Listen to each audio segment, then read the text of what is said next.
मित्रांनो, आयुष्यात जर रिवाइंड बटन असतं तर किती बरं झालं असतं ना. पुन्हा एकदा त्याच 1999च्या सुट्टीत जाता आलं असतं.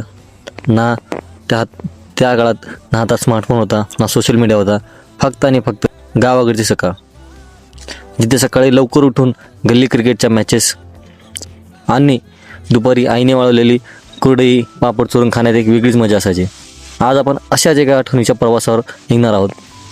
कारण चित्रपट आहे एप्रिल मे 99. हा चित्रपट पाहताना मला माझ्या बालपणीची ती लोडशेडिंग दुपारी आणि मित्रासोबत सायकलवर मारलेल्या फेऱ्यांच्या खूप आठवणी आल्या.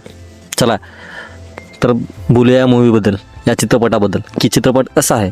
जर चित्रपट बोलायचा असेल तर चित्रपटाची कथा खूप साधी आहे, पण तीच तिची ताकद आहे.